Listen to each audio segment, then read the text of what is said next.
Here. Let's see. Properties for the microphone. Yeah, that should be good. Hopefully I fixed it. Is the mic correct now? Let me know in the live chat if it's good. I disconnected, reconnected it. It did say that it is to the correct microphone. I'm getting sound readings. It's still muted. Okay. Let's do some troubleshooting. This is why I started it. Oh, it works now? Okay, cool. Sweet. Yeah, I don't know what happened with it. It might be because um, I'm listening to. Glad it's fixed. The issue, I think, is because I connected my headphones to the computer because AMC's got music going on right now. I don't want to get a copyright strike. So I've got the headphones plugged in. They have a mic on them, so it was probably attempting to pick up from that mic, so I switched it. Welcome everybody to the stream. I guess I'm just going to kind of start over. This is the stream to serve as, facilitating all of us coming together to listen to the AMC earnings call, which should be starting in about 24 minutes now. I've got everything set up as long as mics and whatnot aren't getting screwed up by me, but everything should be good. So I do have the chart pulled up here for the daily time scale. Wanted to go over a couple things. I think that there's a possibility we might see a little bit of a dip, but what I think would be awesome is if we saw a gap up over the weekend. But with the massive sell-offs that we've been seeing across the market.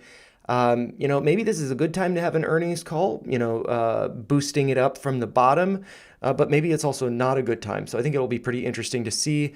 And I just so happen to be, this is basically the intro I was saying earlier. I just so happen to be wearing a green shirt today. I feel like we could all use it.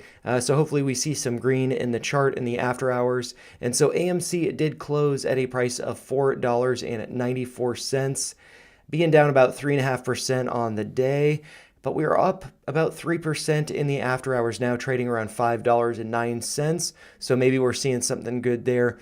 But before I get into the minute time scale on the chart, I did want to, just go over these Fibonacci retracements that I've gone over in, I believe, the last video, just doing retracements to the 786 that we have been seeing.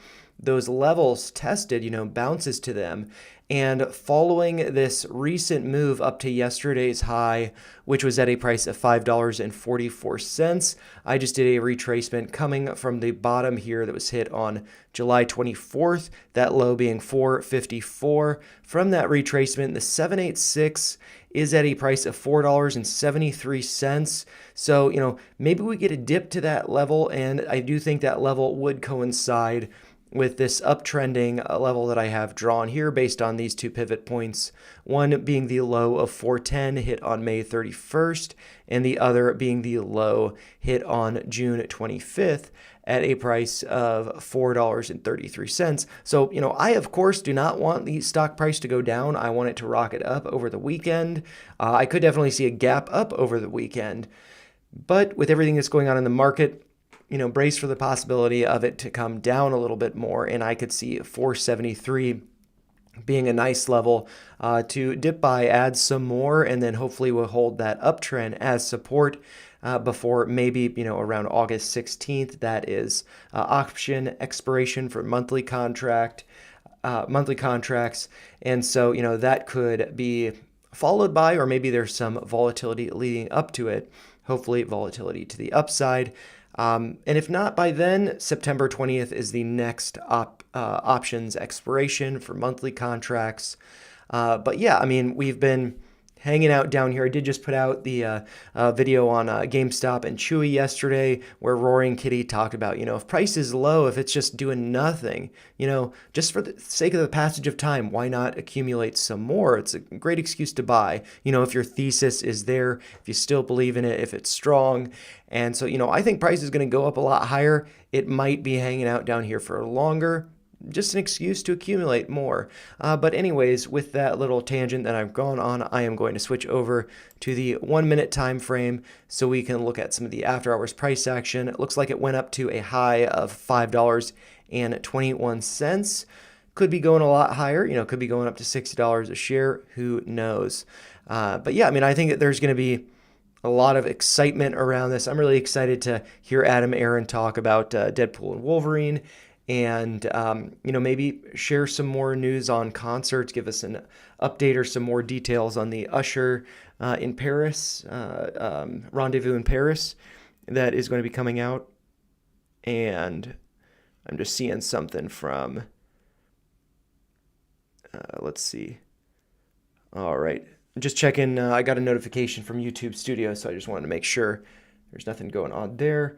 And check in their website, AMC's website, about 20 minutes before the stream starts. And since everything's set up, since I have managed to get the mic working, thank you, by the way, for everybody commenting in the live chat, helping me get that sorted out. It's pretty weird because I was seeing a reading on the computer, but yeah, I think probably because of the headphone mix-up. And maybe it's because I had the headphones connected before the stream started, so good thing to note. But anyway, since, we're all just chilling out, a thing that I typically do on... Oh, actually, maybe before I do that, we can press release, look up this press release. I was going to say I was going to open up a bag of popcorn and pop a bottle of Prosecco, but I'll do that once we have done some reading over here. So let's see. I could probably just pull this up from AMC's website. And so AMC Investor Relations. And I'm just going to go directly to the source rather than go from this outside source. Okay, so I'm going to share my display with you guys so you can see what I'm looking at. And here we have the AMC second quarter 2024 earnings. Oh, that's the webcast. And let's check out here the earnings release. And so I'll just read some of this to you guys if you guys are interested in it. I imagine you are because you're all here. Hey, Ben, what's up? Blink, if it didn't come down to the 83, I forget, I mentioned it in the video I just put out. I think that's a level, but I think, a lot of stuff's going to be pulling back, so I'd be careful with it. But yeah, here, looking at the AMC Entertainment Holdings report for the second quarter of 2024. This is probably, not necessarily that interesting of information up here. And so what I will do is open up because this is all just kind of general stuff. Source version of business.com. I'm going to view this as a PDF and then zoom in. And I'll read a little bit of this to you guys so we're prepared for the earnings call happening in about 8 minutes. Let's see. Their webcast is saying 18 minutes. Sorry, not 8 minutes. Getting ahead of myself. All right, so AMC second quarter 2024 results. And so total revenues were over $1 billion compared to $1.3 billion for quarter two of 2023, so down a little bit. But it's also, considering all the strikes and stuff like that. So factor that in. And net loss was almost $33 million compared to net earnings of $8.6 million for the second quarter of 2023. Net loss per diluted share was 10 cents compared to net earnings per diluted share of 6 cents for quarter two of 2023, with the adjusted EBITDA being $29.4 million compared to $182.5 million for quarter two of 2023. Net cash used in operating activities was a loss of almost $35 million compared to $13 million for quarter two of 2023. And the cash and cash equivalents at June 30th of 2024 was $770 million. And so something that's pretty interesting about this, ending June 30th, I think the next earnings report is probably going to be really, really good because, Deadpool and Wolverine, I'm really excited about the new Alien movie. I don't know about you guys. Beetlejuice, don't say it another time. Excited for that one as well. And then also, just tons of movies coming out. I feel like we've seen a lot of news from Marvel, new movies coming out from them. And Let's see. Also, Gladiator 2, going to be a huge movie. There's also Nosferatu. I don't know if you guys are into that, but it looks like a pretty interesting movie. Uh, and so uh, uh, Grim Thug asks, "Do I think AMC is a part of Roaring Kitty's plan?" And so I have no idea. I think it's not necessarily good to assume things to jump to conclusions or anything. I mean, he did open up a position in Chewy. He's very bullish on Ryan Cohen, as far as I understand. And, I could see, there being a possibility of him opening up a position with AMC, but I could also see that not happening. So I think that, he's kind of, a nice figure for listening to as far as, these kind of short squeeze meme stock plays go. So, yeah, I mean, I think that it's definitely a possibility, but I think that this is just, more likely to move in tandem with GameStop, Chewy, stuff like that. So maybe, but I'm not counting on it. I think that, we've got a pretty nice community, so I'm not too concerned about what he's doing, if whether he's involved or not. And and Grimthug follows up with, "Do you guys think Roaring Kitty can talk to us because he's a whistleblower? All the legal stuff going on. Oh, cannot talk to us. I'm not sure. I feel like he's just been quiet because uh, he hasn't changed his position. He's just waiting. And so once he has an update, whether it's the GameStop YOLO or the Chewy position, which I imagine would have to be filed with the SEC because it's such a large position relative to the company size, I guess, for Chewy. But so yeah, and then RamGov is saying the report is scam. The report is too weak. Can't be. I mean, I think that it's just because we're getting a lot of really good stuff coming out now over the past month for AMC, and yeah, I will continue on reading this. It's going to start in about 15 minutes.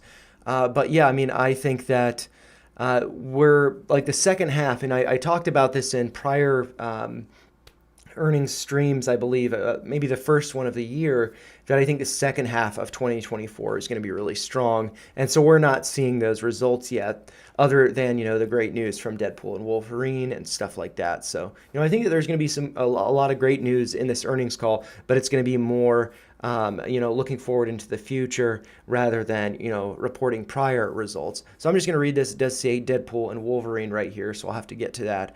But first, going over this, what Aron has said, Chairman and CEO of AMC Entertainment, commented. As expected, the second quarter started slowly with the box office adversely impacted by the 2023 Hollywood writers and actors strikes. However, the quarter finished with the incredible strength powered by the success of Disney's Inside Out 2, which is now the highest grossing animated movie of all time. AMC saw a remarkable contrast between the early quarter with a dearth of movie releases and the end of the quarter with a record-setting movie delighting audiences in our theaters. That difference between AMC's early quarter performance and our late quarter performance was as if we were two totally different companies, surrounded by two completely different industry dynamics. Indeed, in June of 2024, AMC achieved our highest ever June adjusted EBITDA in our company's entire 104-year history. Aron added, on the heels of strong adjusted EBITDA in June, the momentum has continued to impress in July, with box office hits Despicable Me 4 and Twisters, followed by the phenomenal opening of Deadpool and Wolverine.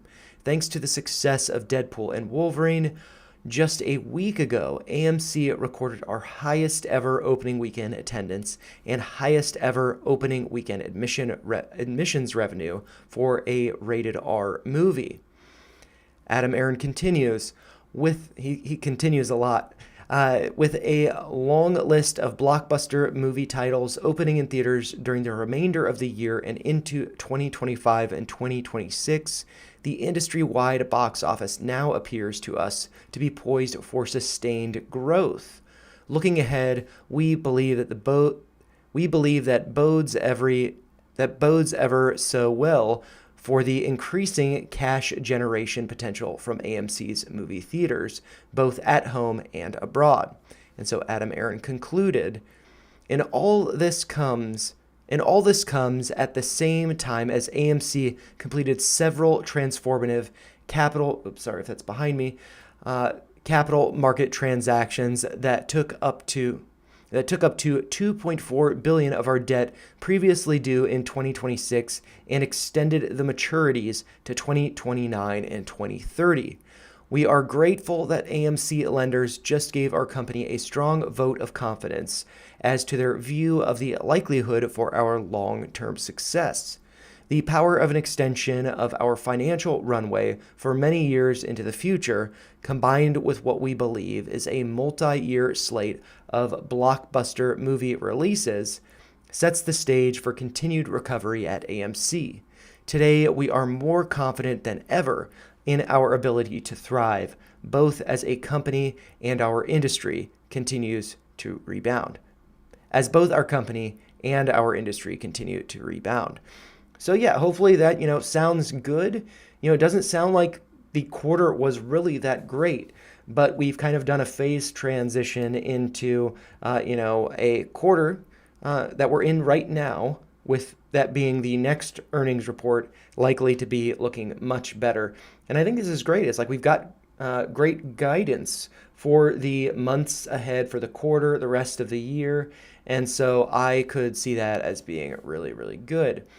And let's see, before I do this, I'm just going to adjust that. Okay, so we did see a pullback in the stock price, and I've got this back up. It looks like we've got about 9 minutes left. And yeah, prices come down to $4.95. Like I said before the stream, or not before the stream, but before I started to get into their earnings report, from doing these Fibonacci retracements, just doing retracements down to the 786 from the low hit on July 24th at a price of $4.54, going up to the high from yesterday, August 1st, at a high of $5.44. The 786 would be bringing price down to around 473. So I'm not saying I want price to come down to there, but I do find it interesting, or that I expect price to come down to that level. But if it does come down to that level, it does also coincide with this uptrend that I have drawn here based on the low of 410 hit on May 31st, that being at a price, 410. And then the low from June 25th, that being at a price of 433. So connecting those two pivot points, we did test it over here, got a wick below, but we didn't get any closes below it. And so I'm wondering if that could be acting as support. And, that is, support that will be holding before maybe we start moving up into the sixes. So I think that would be really great.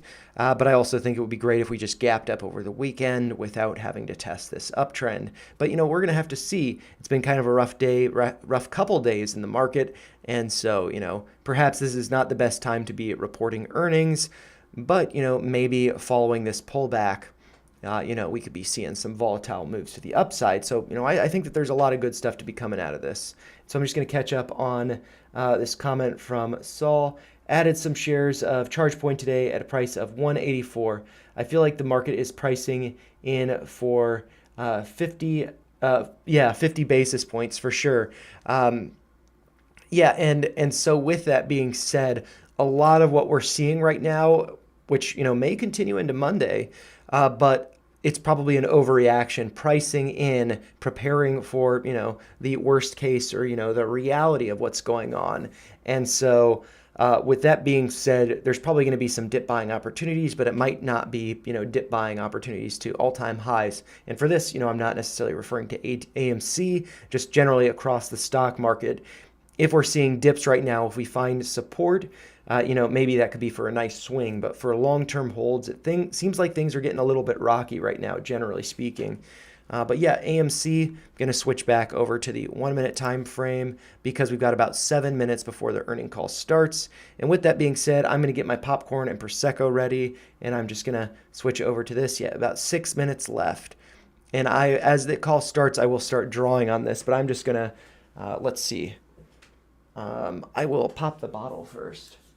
Yeah, this has kind of been my tradition for AMC earnings calls. This is, I think, the third one that I've done like this. And hopefully I can take off work for the next one. Oh man, I should have prepared this bottle before. But yeah, and so when I was in grad school, let's see, like 2016, I did some work in Italy, and everyone there that I worked with gave me a really hard time for how I opened the bottles of Prosecco, because I try to do it very controlled, not make a scene, but I've got to honor my friends there and what they taught me. So hopefully this is a nice little pop that we get from this.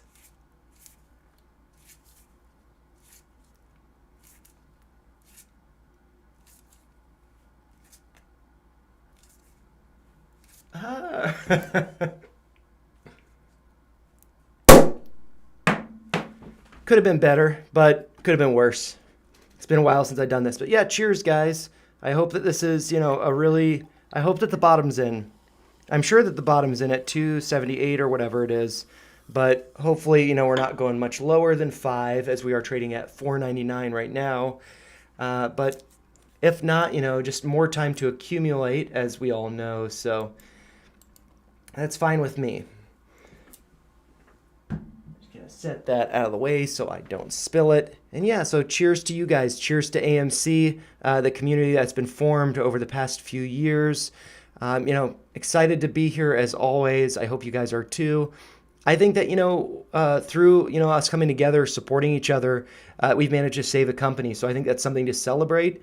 And I think that, $5 is going to be in the rearview mirror in no time. But, it's been a while. So cheers to us for sticking it out.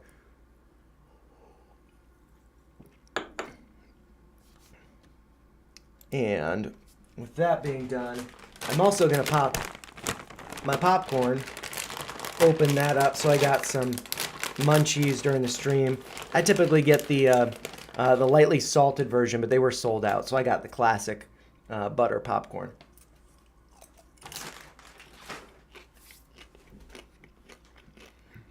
All right, and so, excuse me, about 3 minutes left before it starts, and so I am going to plug myself into this, and I'll connect you to their audio. Once it's no longer music, it's just like elevator music right now. And so WS is saying in the live chat, hey, it's been a while. Welcome back to the stream. And then you mentioned Sava. It ran quite a bit.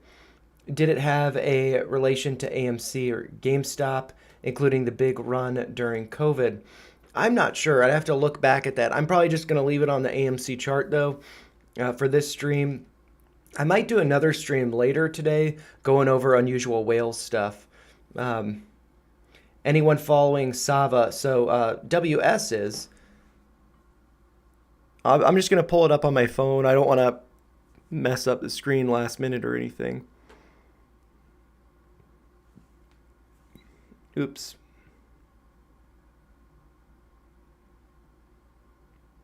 Oh, wow. Yeah, so that went down to a low of 879 on June 28th, and it is now at 29.50. So that's a pretty nice move. Over the course of July, it went up just about 80%, and then so far in August, it's up 30%, 31%.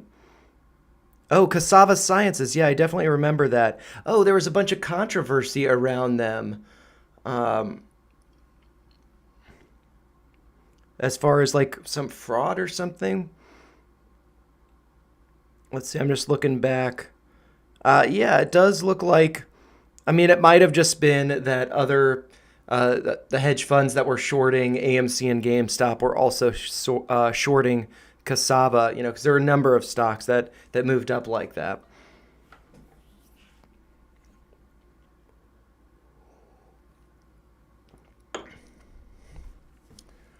All right. Right around $5. And it looks like, it should be starting. I'm just going to refresh this page.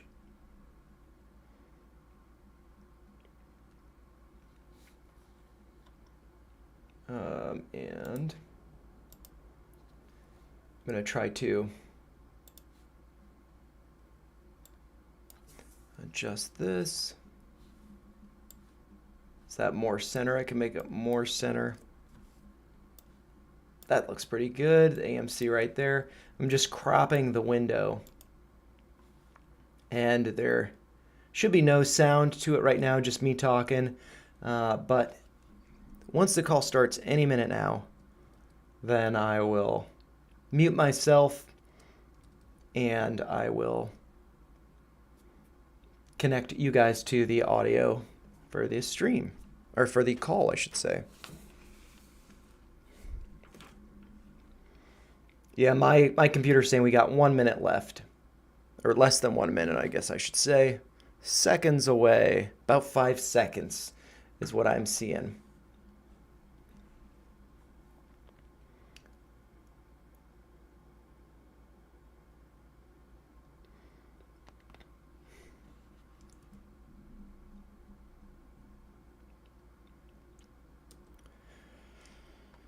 $4.99. Let's see. And I'm just going to draw on the chart during the call so you guys can kind of see my thoughts on it as we go through it. But yeah, maybe that's a level that we'll be retesting and hopefully holding as support. Grim Thugs, let's see. AMC Entertainment. I'm going to mute myself. I hope you guys enjoy. 2024 earnings webcast. At this time, all participants are in a listen-only mode. A brief question and answer session will follow the formal presentation. If anyone should require operator assistance during the conference, please press *0 on your telephone keypad. As a reminder, this conference is being recorded. It is now my pleasure to introduce your host, John Merriweather, Vice President, Capital Markets. Thank you, John. You may begin. Thank you, Alicia. Good afternoon. I'd like to welcome everyone to AMC's second quarter 2024 earnings webcast. With me this afternoon is Aron, our Chairman and CEO, and Sean Goodman, our Chief Financial Officer. Before I turn the webcast over to Adam, let me remind everyone that some of the comments made by management during this webcast may contain forward-looking statements that are based on management's current expectations. Numerous risks, uncertainties, and other factors may cause actual results to differ materially from those that might be expressed today. Many of these risks and uncertainties are discussed in our most recent public filings, including our most recently filed 10-Q and 10-K.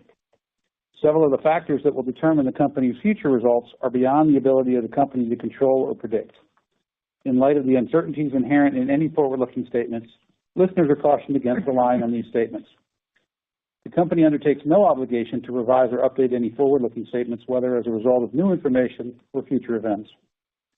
On this webcast, we may reference non-GAAP financial measures such as adjusted EBITDA, constant currency, and non-GAAP cash burn, among others. For a full reconciliation of our non-GAAP measures to GAAP results, please see our earnings release posted in the Investor Relations section of our website earlier today. After our prepared remarks, there will be a question and answer session.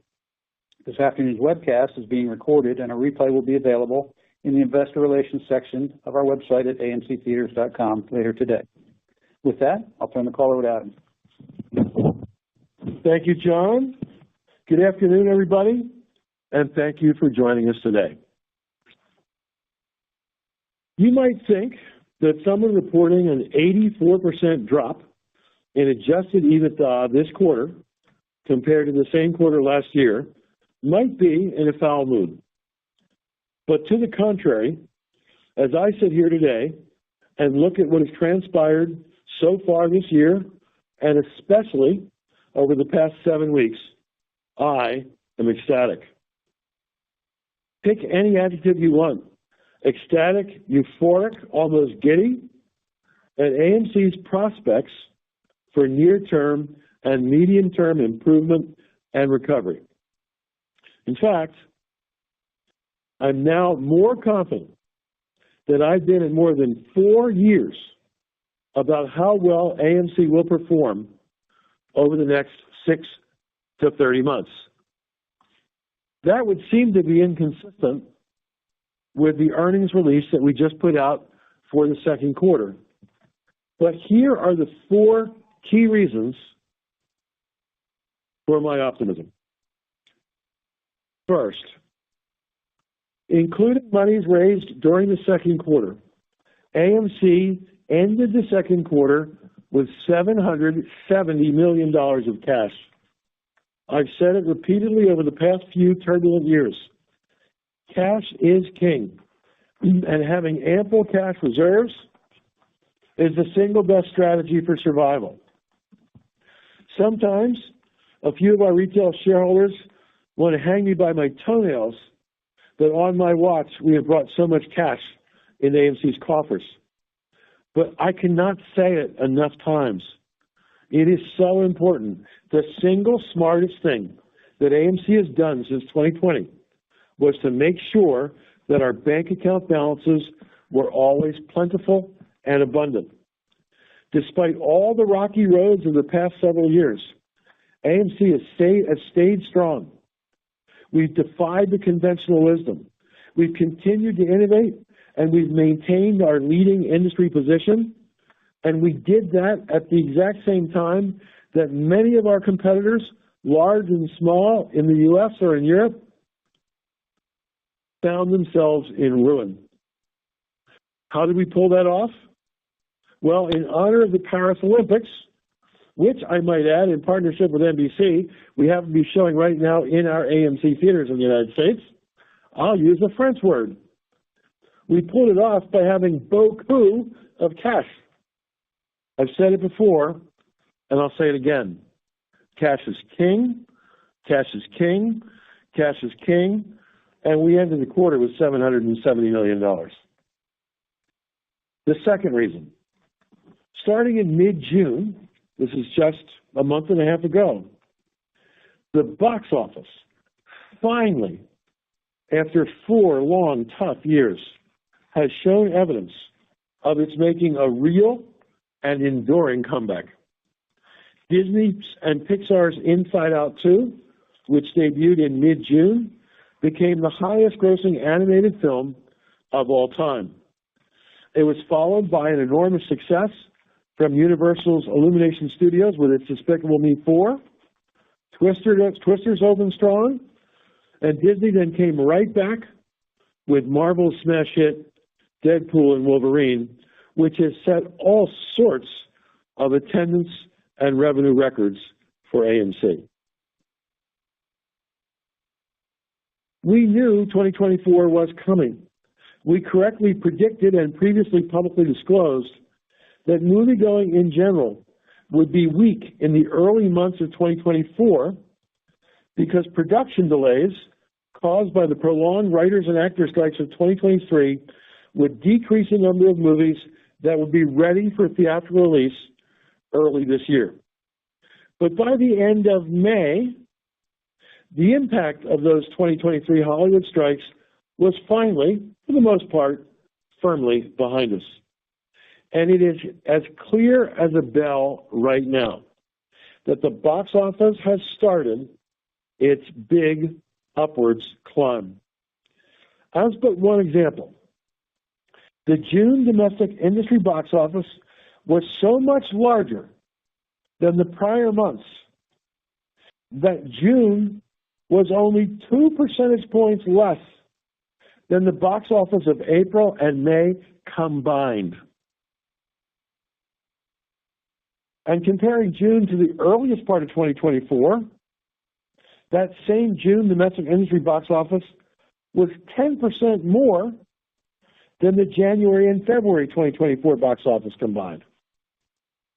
The strikes of 2023 had their impact, but that impact appears to be, for the most part, behind us.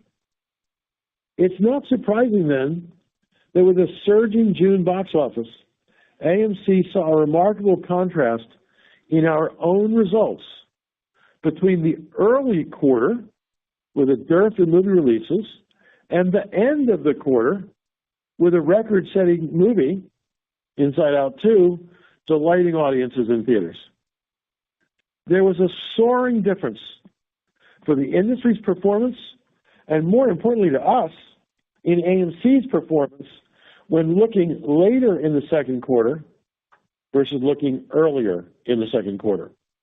The contrast was so vivid, the difference between the end of the quarter and the beginning of the quarter, that it was as if we were two totally different companies surrounded by two totally and completely different industry dynamics. And the proof is in the pudding. AMC capitalized on the strong June box office recovery, and in so doing, AMC set an all-time monthly adjusted EBITDA record for the month of June, meaning this was the best June results for AMC of any June in AMC's 104-year history. There were 103 Junes before this one, and this was the best. And we did so across the board. We did so domestically, we did so internationally, and we did so on a consolidated basis. But the good box office does not stop with June. We have carefully and intensely studied the movie slate coming for the remainder of 2024, as well as the slates that are coming out for 2025 and 2026. Our current expectations are that the box office turned an important corner in June of 2024, and looking ahead, we at AMC believe we will see sizable growth in industry-wide revenues and therefore most likely in AMC revenues in the second half of 2024. It's possible that the third quarter box office may not overtake last year's record-breaking Barbenheimer phenomenon, but the fourth quarter slate really looks to easily outpace that of Q4 last year, with spectacular titles this year like Warner Brothers' Joker Folie à Deux, Universal's Wicked, Disney's Mufasa the Lion King, and Disney's Moana 2, Sony's Venom, and Paramount's Gladiator 2, among so many other big films that are coming out in the remainder of 2024. Based on the movies that we know are coming, including in 2025 and 2026, another Star Wars movie, another Avengers movie, and another Avatar movie, and so many more, a growing box office is also what we believe will be the case again in 2025 and again in 2026. Clearly, a rising box office is good news to those who are rooting for AMC to succeed, and bad news for those who root against us. As a significant portion of our expense structure consists of fixed costs, more than half of incremental revenues wind up flowing through as contribution. Clearly then, a box office that looks to be rising over the next 30 months bodes extremely well for the cash generation and the financial results that AMC could be reporting over the 2.5 years ahead. The third reason for our optimism, and why there's such a palatable sense of confidence here and almost a relaxation compared to the stresses and pressures that we've been facing since the spring of 2020, is our company's laser focus on driving up revenue and driving down expense that's been in evidence over the last several years. We've gotten this way both through product innovation to capture more revenues and by our cost-cutting efforts to reduce expense. As but one example of many in driving revenues, our retail shareholders floated an idea a few years back that we sell merchandise in our theaters. 3 years ago, we sold next to nothing in the way of merchandise in our theaters until this recommendation came from our retail investor base. This year, by comparison, we should sell around $50 million of merchandise, especially movie-themed collectibles, and we will do so with handsome profit margins. Here's another statistic that drives home the point of our laser focus on becoming more efficient. AMC's June 2024 adjusted EBITDA was higher than AMC's June 2023 adjusted EBITDA, but that occurred despite the fact that the box office in June of 24 was actually 3.6% lower than the box office in June of 2023. And even more dramatic, our June 2024 adjusted EBITDA was higher than the June 2019 adjusted EBITDA pre-pandemic, despite the fact that the 2024 box office was approximately 12% lower in June of 24 than it was in June of 2019. And the summary of it all that continues to support our proposition that we are more innovative than ever before while being more lean than ever before is that often our contribution to overhead per patron, this is our contribution per head, can be as much as 50% more now than it was 5 years ago. A 50% improvement in our profit per head. So what that means, because we're bringing in more per head, we don't actually need for movie theater attendance to rise all the way back up to pre-COVID levels for us to generate pre-COVID levels, or maybe even more than pre-COVID levels of adjusted EBITDA. And finally, the fourth reason our confidence levels are so high.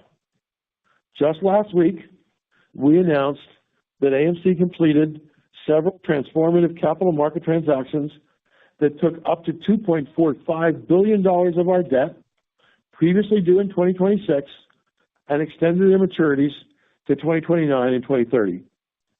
This was an enormously complex effort, but one that will have profound positive impact on AMC. The years 2029 and 2030 are a long way away. We have years and years of additional breathing room before then to further build, grow, and strengthen our company.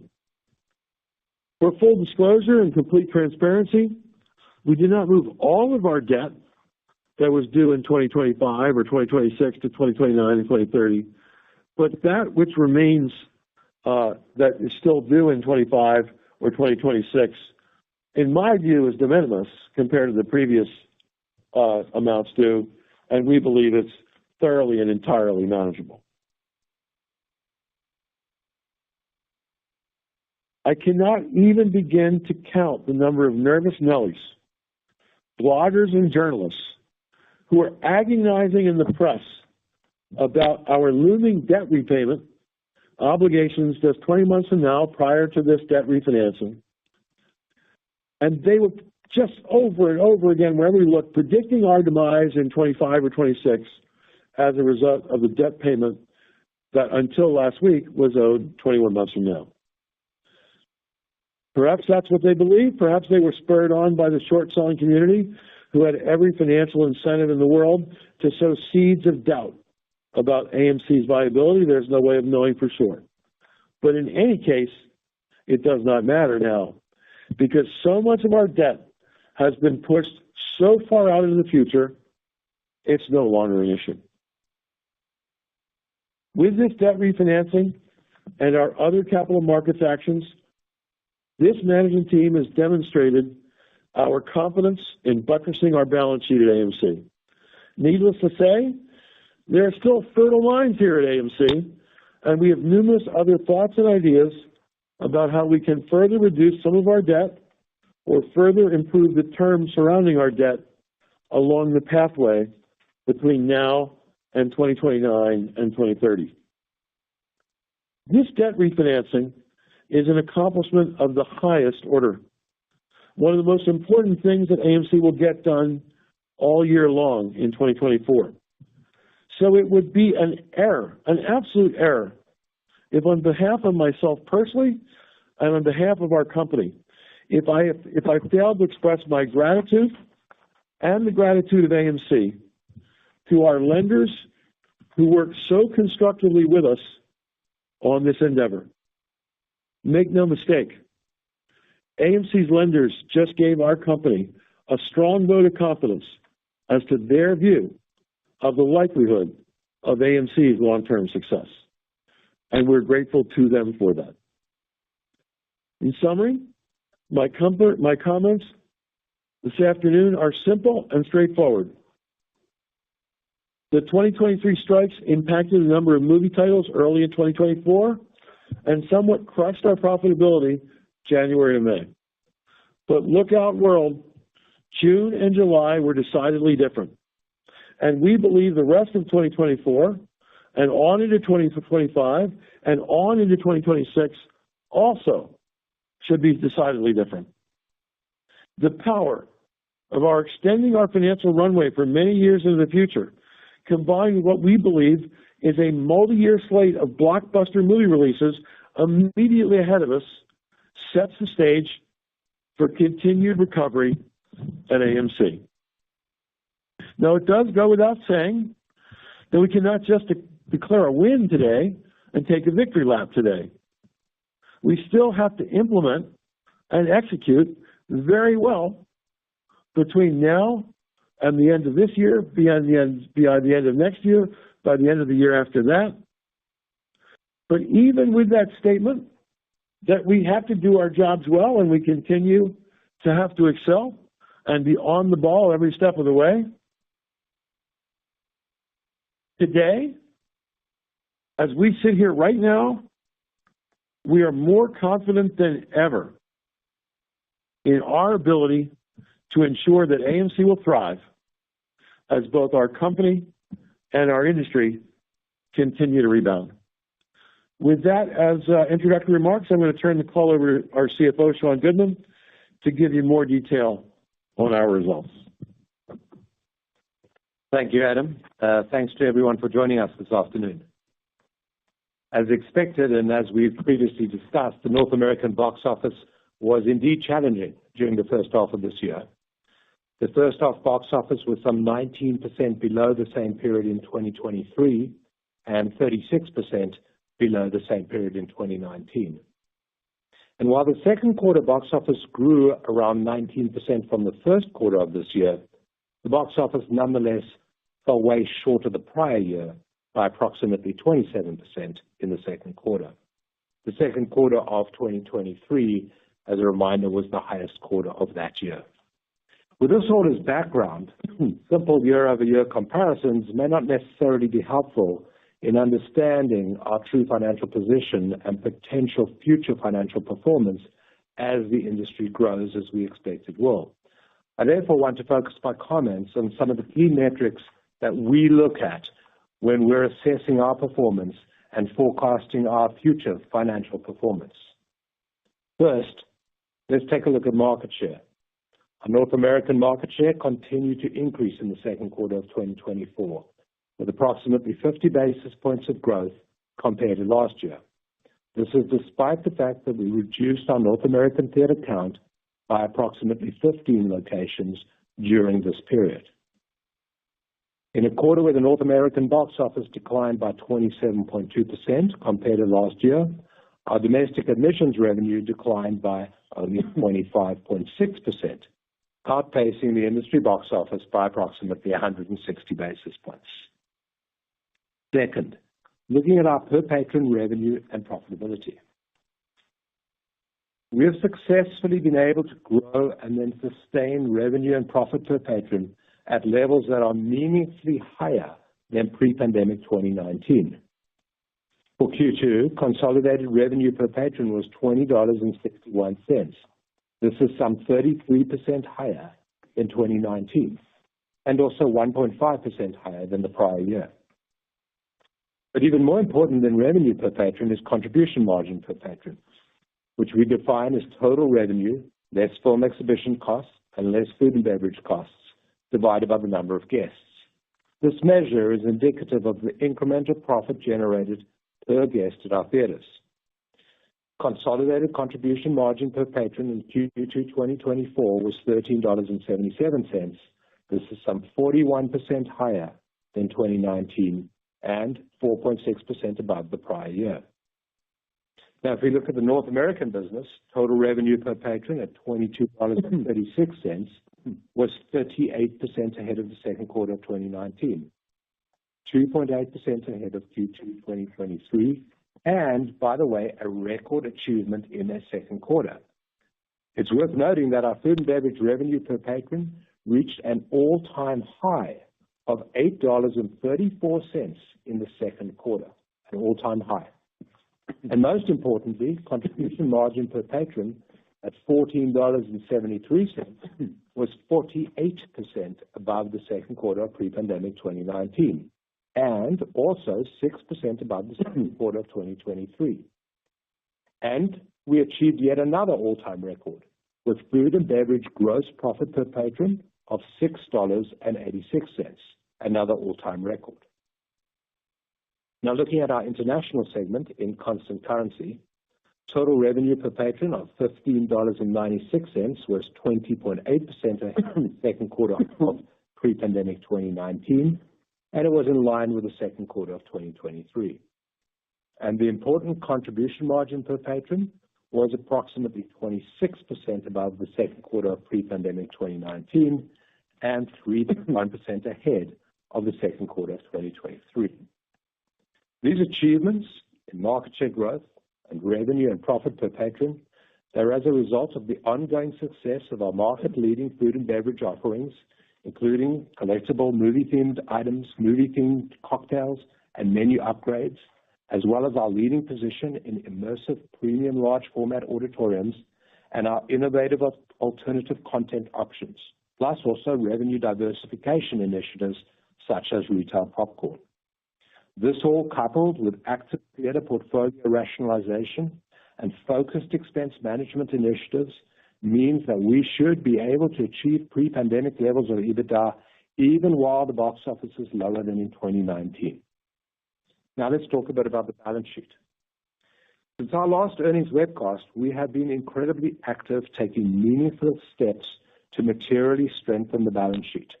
We're not done, but the progress is undeniable. We started this quarter by completing a $250 million equity capital raise through an at-the-market offering. And then we followed up with the elimination of $173.9 million of our second lien 10% debt obligations. That's the elimination of $173.9 million of our second lien 10% debt obligations through debt for equity exchanges. And in the process of doing that, we recorded a profit on debt extinguishment of $85.3 million.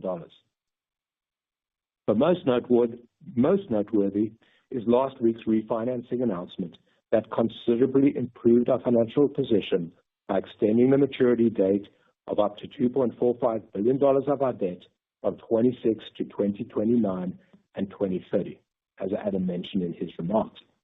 The transactions that we announced last week represent an unequivocal sign that our lenders believe in AMC and our recovery trajectory. These transactions are unique in that they represent the result of true collaboration between AMC, our second lien, and our first lien term loan lenders, which we believe will extend AMC's liquidity runway for the benefit of all of our stakeholders. These are complex transactions, and I urge you to read our public disclosures for more details. However, in summary, the results of the transactions are as follows. One, as of today, $1.864 billion of term loans that were previously due in 2026 are now new term loans due in 2029. That represents more than a 98% participation rate. Two, $518 million of second lien debt that was due in 2026 has been refinanced with $104 million of new term loans due in 2029 and $414 million of exchangeable notes due in 2030. Three, new term loans that bear interest at SOFR plus between 600 and 700 basis points, depending on our leverage levels. Four, the exchangeable notes bear cash interest at 6% per annum or 8% per annum if the interest is paid in kind. Five, we have the ability to further reduce the amount of debt maturing in 2026 by increasing the size of the new term loan due in 2029 by additional $31 million. And we also have the ability to further reduce near-term debt maturities by increasing the size of the exchangeable notes due in 2030 by an additional $50 million. And finally, very importantly, as the exchangeable notes can be exchanged into equity under various conditions, we have the potential to permanently reduce debt by up to $464 million. Pro forma for this transaction, our remaining debt due in 2026 is now approximately $340 million. As I said, there's still more to do, but the progress is undeniable. Since the beginning of 2022, we've raised more than $1.3 billion of gross equity capital. We've lowered the principal value of our debt and finance leases by $888.3 million, and we've repaid $268.8 million of deferred leases. All of this for total debt and deferred rent reduction of $1.16 billion since the beginning of 2022.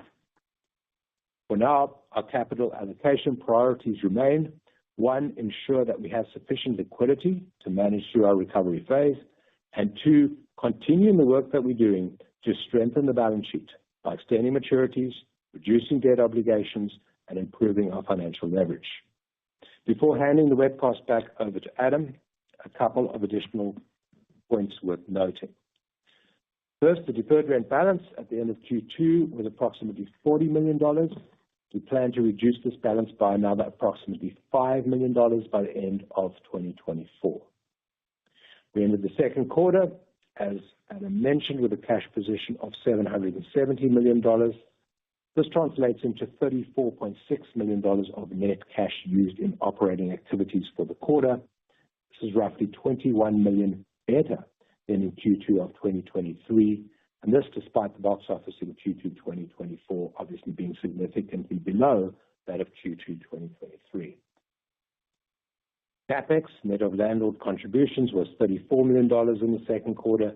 We continue to expect net CapEx in 2024 to be in the range of $175 to $225 million.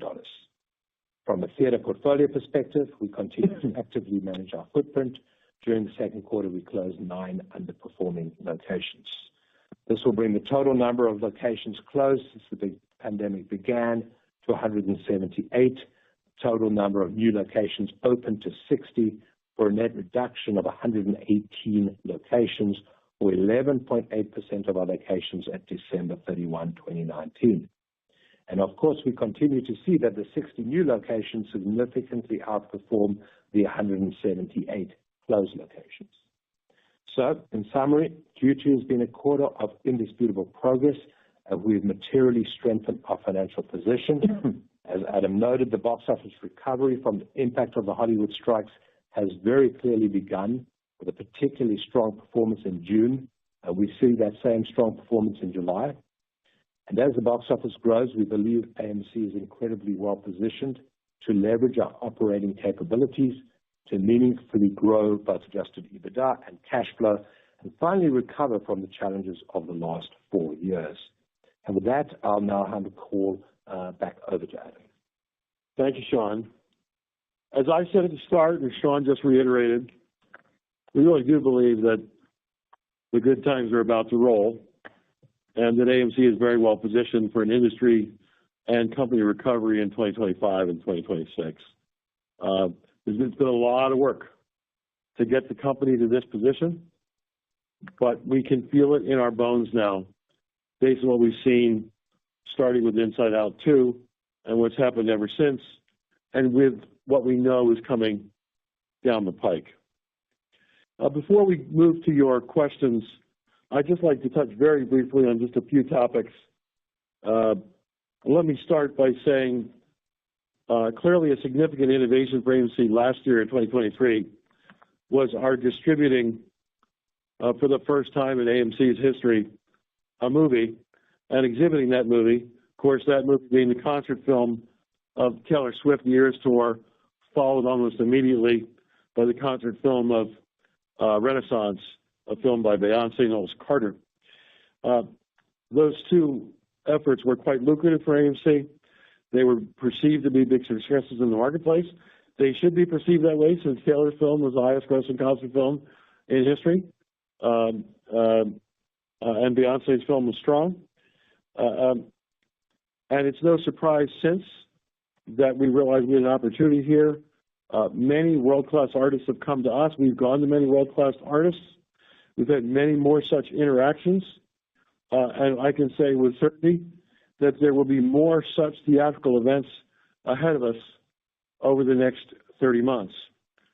The first of those was in May, when AMC, in partnership with Apple Music and Interscope Records, hosted exclusively listening parties at more than 100 of our U.S. theaters for Billie Eilish in the launch of her latest smash hit album, Hit Me Hard and Soft.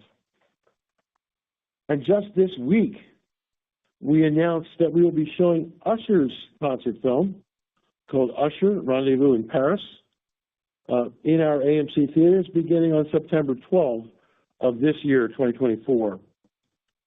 We're doing so in partnership with Usher, of course, but also with Sony Music Vision and Trafalgar Releasing.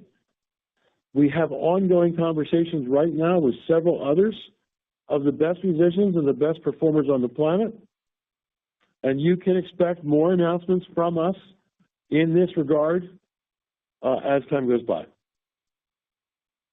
That segues nicely into other alternative content. And to that end, we're also very proud to be in an exclusive partnership with NBC to be showing NBC's telecasts of the Paris Olympics right now in many of our AMC theaters across the United States.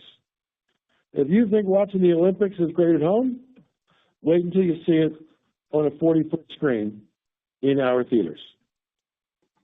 Of course, that content is shown in our theaters, and I should also mention that it is our intent to continue to invest in our theaters to improve their overall consumer appeal as our finances prudently allow through capital expenditure dollars.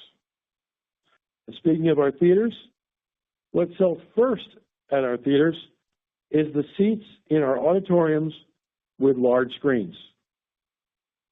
AMC theaters and Odeon cinemas in the U.S. and across Europe and the Middle East have more premium large format screens now than any other movie theater operator in the world.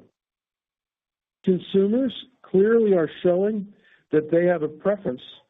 They're showing it through their buying habits for large format auditoriums. And so, over the course of the next year, I expect that AMC will be making a variety of announcements to further strengthen our lead in having more large format screens than anyone else in our industry. Our marketing teams not only reacted in marketing upgrades to theaters that include our large screen auditoriums, but significant work is also underway right now within our marketing groups to enhance two of the most powerful marketing programs that AMC has ever launched. AMC Stubs, our loyalty program, and AMC Stubs A-List, our movie subscription program. Look for announcements coming about those two programs towards the end of this year and early next. I'm relaying this information to you not to tease you now by hinting that things are coming, but then forcing you to wait for the full announcements later. But instead, my intent is to point out that there are so many, many facets to a company like AMC, and our goal here is to make progress in as much of our business activities as we can. We're always thinking, and we're always willing to dare to innovate where it makes sense for us to do so. We're about to turn over the call to fielding your questions, but before we do, I'd just like to remind you one last time why at AMC, right now, we're so optimistic, we're so bullish as we look ahead to 2025 and 2026. It's very simple. It's four things.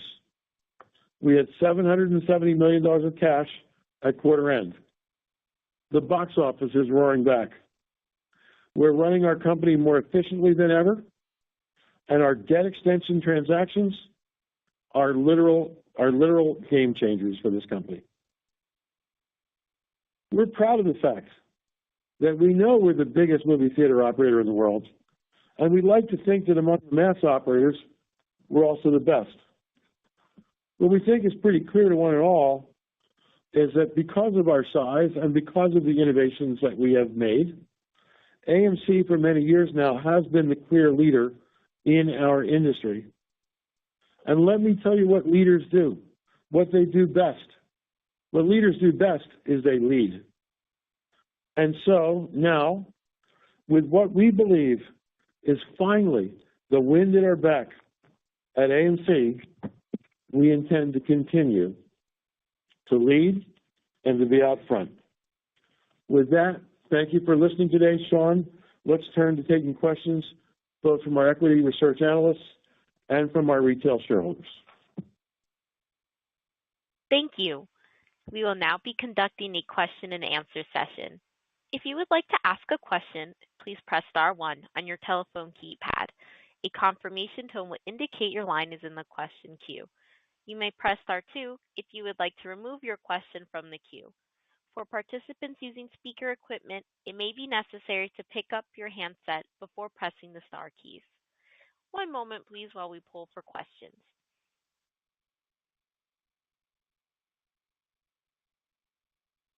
Thank you. Our first question comes from the line of Eric Wold with B. Riley Securities. Please proceed with your question. Thank you, and good afternoon, Adam and Sean. I guess obviously doing great here domestically with the share gains and improved monetization. I guess maybe give us an update on the current state of the UK and your international markets. You know, what are you seeing there with underlying movie-going demand relative to the U.S., how its pricing power improved or not in recent months, given the competitive environment there? And lastly, how do you view the opportunity to take share internationally, either organically or inorganically, with some competitors struggling and closing locations? First of all, hello, Eric. Nice to hear your voice. And since Europe reports to Sean directly, I'm going to let him answer the question first, and then I may chime in after. Go ahead, Sean. Sure. Hey, Eric. So the European business, overall, the industry in Europe has been responding quite well. The industry performance in Q2 24 was actually better than in the domestic market. But the thing about the European business is a couple of things. One, from an operating leverage point of view, inherent in the structure of that business is it has higher operating leverage than what we have here in the US. That's just part of the inherent structure there. So when you have a situation where attendance is down on the previous year's quarter and attendance is still significantly down versus 2019, you do have more of an operating leverage impact there. So one has to bear that in mind when looking at the European results. The other thing one has to bear in mind when looking at our European results is if you look at the percentage of theaters closed in Europe versus percentage of theaters closed in the US, we closed a higher percentage of theaters in Europe than we closed in the US. The third thing to bear in mind with the European business is the market there is different from the US market in that during the pandemic and for a while after that, many of the competitors in the market received government assistance. So you haven't seen that level of theater closures yet as we saw in the US market. So those are all factors impacting the performance of the business there. As you heard in my prepared remarks, our business there is doing well. The contribution margin profitability is high, significantly higher than it was pre-pandemic. It's actually slightly higher than it is in the US. With that operating leverage and with the theaters we've closed, you do see more of the bottom line impact. Just from the market point of view, the market there is quite challenging, particularly in the UK market. We have a competitive situation there where it's somewhat irrational pricing from one of our competitors in the UK market. That irrational pricing is not sustainable for them, but that is creating some pressure on our ability to take price increases there. But as I say, that's not sustainable for them over the long period of time. So we do see our ability to take market share as things sort of normalize there to certainly get better. But that's sort of my perspective on the European market. I don't know if Adam... No, that's all right. I was just making a comment. In the UK in particular, there is one circuit that's pricing movie theater tickets privately in bulk, and they're doing a sort of an institutional business-to-business program as low as £3, which is lunacy. It's idiocy. But it'll be very hard to take. But if that's what they're doing, market share will move in their direction, and it'll be very difficult. It'll be very difficult to take share back when a competitor is practically giving it away free.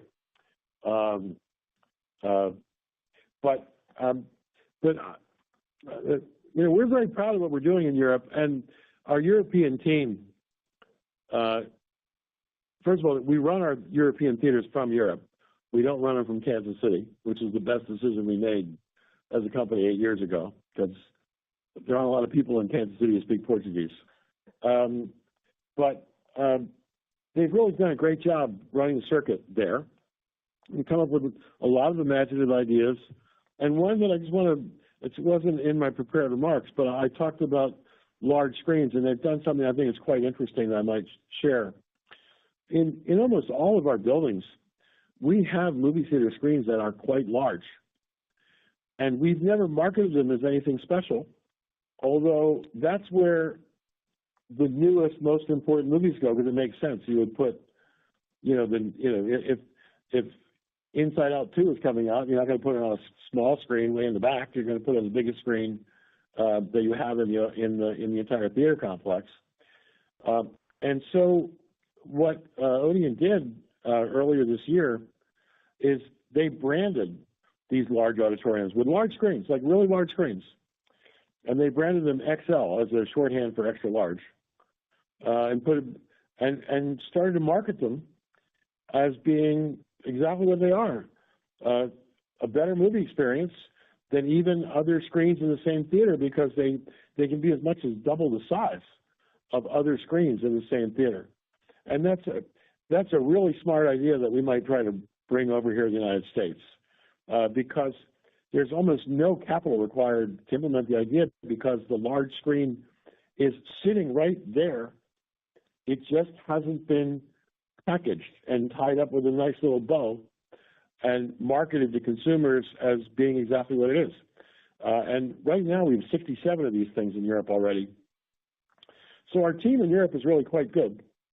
And, we're proud of them. We're proud of the business. And as the box office grows, Europe will be the beneficiary of the growing box office, just the same way that we here in the United States will be the beneficiary of the growing box office. As you all know, the whole of our industry is not doing as well with a $9 billion box office as we did with an $11.5 billion box office, which is basically what we had 5 years in a row pre-COVID, or a $10 to $12 billion box office, which we had 11 years in a row pre-COVID. We're still not back to those levels yet, but obviously we're quite bullish that the box office is going to grow in the second half of 24. We think it's going to grow in 25. We think it's going to grow in 26, and that should boost profitability levels across the whole of the industry, but certainly across all of AMC, and not only in the U.S., but also in Europe. Perfect. Thank you both. Appreciate it. Thank you. Our next question comes from the line of Chad Beynon with Macquarie. Please proceed with your question. Afternoon. Thanks for taking my question. Wanted to continue the conversation on operating leverage, but maybe focus it back here on the U.S. A few times in your prepared remarks, you talked about June results, I guess really without giving us the exact numbers, but wanted to think about margins here. So for the quarter, your domestic margins were 6%. Pre-pandemic, you guys were in the mid to high teens. So I guess maybe the best way to ask it is there anything that you're seeing in the business in terms of where it is now versus before, or anything that you saw in June that makes you think that you can't get back to those margins that you experienced in 2019? Thanks. Thank you, Chad. First of all, hello, Chad. I'll start and then I'll pass it off to Sean. So, we just don't want to we release quarterly results. We don't want to make the mistake of releasing monthly results and then have to release monthly results forever after. But you should, without giving you a quantifiable number, so we set the precedent of having to tell you what every single month is going forward in perpetuity. I think the right way to describe our profitability in June compared to that of April and May, and by profitability I'm referring to adjusted EBITDA, is I think there's a technical industry term called through the roof. And there might be a curse word there before the roof. Like the difference between April, May, and June is just, it would take your breath away of how much of a change. And that's why in my earlier remarks, I kept on saying this is such a strange quarter where you can't really even look at the quarterly results because the April, May results are so radically different than the June results. Now, as to your specific question about margins, can we get back to historic margins? Sean, do you want to take that one? Yes. So following up from what Adam said, by definition, what Adam said in his prepared remarks is that the June EBITDA was higher than June 2019, right? So by definition, our EBITDA margin in June 2024 was higher than it was in June 2019. And I think to your question, like, is there any reason why we shouldn't be able to do that going forward? I don't think so, because remember we spoke about the contribution margin per patron and the contribution margin profitability, so much higher than it was pre-pandemic. We've been able to sustain that now for year after year, where we were concerned initially, is that sustainable back in 2021, beginning 2022, is that sustainable? And it only got better. It didn't get worse, it only got better. It only got better, and I think the actions that we've taken, particularly on the food and beverage side and enhancing the guest experience and with potential new investments in PLS, et cetera, I don't see any reason why we shouldn't be able to return to those sort of margins as the industry recovers. And I would just add, just when you look at F&B, right, these numbers are pretty public. If you assume that, it's not a perfect assumption, but if you assume that labor stays constant in a theater regardless of volume, which isn't really totally true, but we do have to step up a little bit as volume increases at the theater. But if you were to make that assumption, you already know what our film rent is. So you know what percentage of ticket price flows through to the contribution line prior to all those other expenses that you have to cover, like labor. But I'm pretending that that's fixed at the moment. We've been very public over the years saying that our margins in F&B are in the low 80% range, and you have our food and beverage revenues released for the quarter. And if you go back and compare the food and beverage revenues of 2024 against the food and beverage revenues of 2019 pre-pandemic, you're going to see that we used to be doing about $5 a head in food. And now we're doing $9. And I'm talking about you. I'm using U.S. numbers. I'm not using consolidated numbers. And now we're doing $9 a head, sometimes $10 a head. Depends on the day, week, month, quarter. Well, by definition, that extra food and beverage revenue has much higher margins than our other revenues. And that's where we've seen the biggest growth. The biggest growth has come in extra food and beverage revenue. And so that's one of, it's not the only reason, but that's one of the key reasons why the profit per patron is up so much. The other reason that the profit per patron number is up so much is because we've really just done such a great job in cutting costs. Remember, we had, in my prepared remarks, I said even though the box office was down 3.5% June over June, the adjusted EBITDA in June was up. So what that means is it all came out of expense cuts. Now, that's comparing June of 24 to June of 23. If you compare June of 24 to April, May of 24, then the big profit drivers in June of 24 versus April, May of 24 is a combination of the expense cuts and the fact that the revenues were so much higher in June because the box office was so much higher in June than it was in April and May. That makes a lot of sense. But Thanks for everything. The point of that long-winded answer is to say, I believe our margins are going to look really good. And I said in my prepared remarks that more than 50% of our incremental dollar flows to the contribution line, right? And in some cases, it's a lot closer to 65% than over 50%. Well, in an industry where the revenues are increasing and 65% of the marginal dollars flow to the bottom line, not the net profit line, but the EBITDA line or the contribution overhead line, that's huge operating leverage. And conversely, if the revenues are shrinking, which is what we've been dealing with for the last 5 years of our lives, 4.5 years of our lives, that incremental operating leverage works against you. And so every dollar of revenue that we lost, we were losing 65 cents from the EBITDA line. But it's, in our opinion, and by the way, for full disclosure, we could be wrong, right? I don't think we're wrong. We have a lot of data that proves we're right, but no one's crystal ball is absolutely perfect.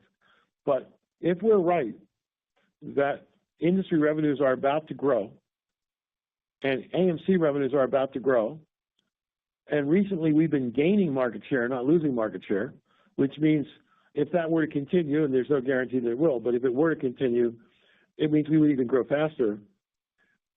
It means our margins are going to expand because our overall margins are in the teens and our incremental margins are in the 50s and 60s. There's a big difference.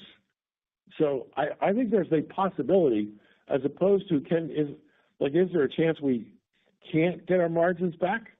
I think it might go the other way. I think it's a possibility. The probability is our margins will actually start to expand. Yeah. Great. Thank you both very much. Appreciate it. Thank you. Our next question comes from the line of Jason Bazinet with Citi. Please proceed with your question. I just had a quick question on the theatrical window. Do you mind just giving us an update on sort of how the contours of the window have changed, and whether that's good or bad? Sure, Jason. Thanks. Yeah. It is Friday night. It's an hour later on the East Coast, so I'll try to talk shorter. In the good old days, I'm going to use U.S. only because the windows are different in every country in the world. But U.S., in the good old days, pre-pandemic, the windows were 74 days before the movie went to a pay window in the home, or to and it often was, and then it might have gone to DVD, and it might have been 6 months before it went to the home for free. I want to say for free, like going on the home HBO, where you're not paying you're subscribing to the service, but you're not paying individually for the title. Understood. There was a lot of experimentation during COVID. People tried a lot of different things, and you've heard of all the things they did. Some studios took movies to their streaming services and took them out of theaters. And by the way, a lot of studios tried lots of different things. So when I say some studios, I don't mean a studio only did one thing. They might have done multiples of these. Some of them tried to take the movie to the home day and date, the same day that it went to theaters. It went to the home on a streaming service. Sometimes they took it to a streaming service free. Sometimes they took it to a streaming service for pay.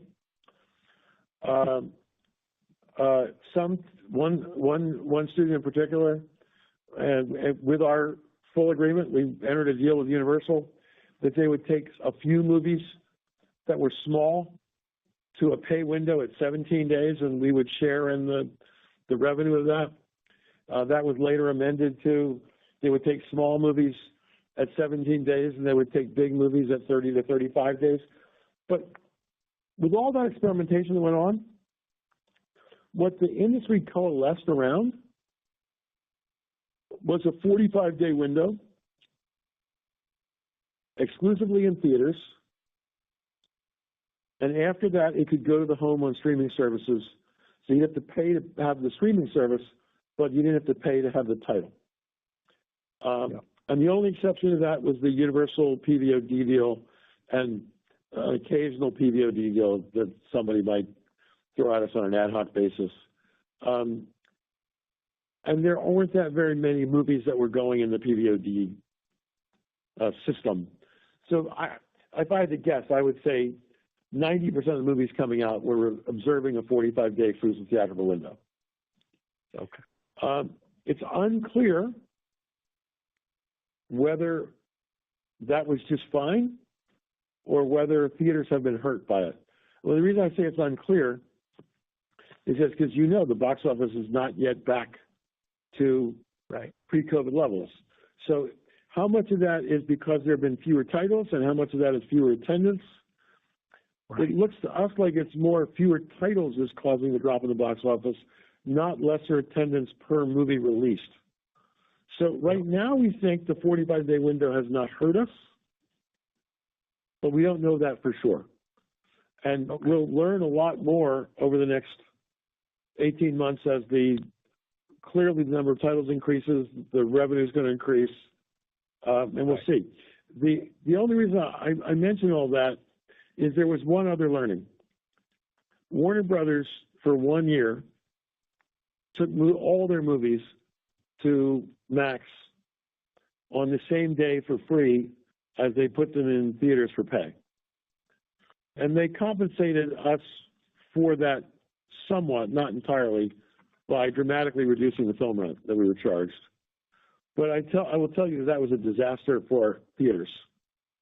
And our quantification is when movies went to the home for free the same day that they were released to theaters for full price, we lost about half the audience in theaters.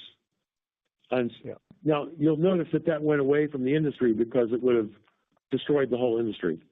But it's unclear whether the 45-day window is okay, but it might be. Might not be, but it might be. But it was very clear that going to the home day and date was a disaster. And I'm not saying it was a disaster for Warner. I'm saying it was a disaster for the theater industry. Crystal clear. Thank you. It's very helpful. Thank you. Our next question comes from the line of Jim Goss with Barrington Research. Please proceed with your question. All right. Thank you. I wanted to ask you, Adam, about the screen-based rationalization effort. You've been paring back on both the domestic and international screens, especially domestic. Typically, that happens when leases come up for expiration and you decide to extend or end the lease. I'm wondering what share of the decision tends to go to extension versus ending the lease? Do they tend to be focused in the AMC classic markets? And is there more room to run on that? So we've closed 160 theaters out of 1,000 in the last 4 years. So if a theater is a money loser, we sit and it's at the end of its lease term. We sit down with the landlord and we discuss it. And there are any variety of outcomes. Often, the landlord will renegotiate the rent terms and make them more favorable such that we can keep the theater open. Sometimes, jointly with the landlord, we decide that the best course of action is to renovate the theater and invest in the theater and improve the product with the hope of driving more revenue with the theater which would then support a different rent structure. In other cases, the rent structures are moved from fixed price to variable price, which is to say that, instead of we take all the risk, like the rent is X dollars, no matter what the volume of the theater is. In some cases, we are successful in convincing the landlord to take a percentage of revenue. So the landlord can make more if the theater succeeds, but the landlord takes less if the theater can't sustain a higher rent. And sometimes we have to close the theater. If I had to guess on the percentage, I mean, my real estate guy knows it like intimately, and he's told me 20 times, and I think I have it directionally right, but I might be marginally off. I think we wind up closing about 40% of the theaters where we have those conversations with the landlords at the end of the lease.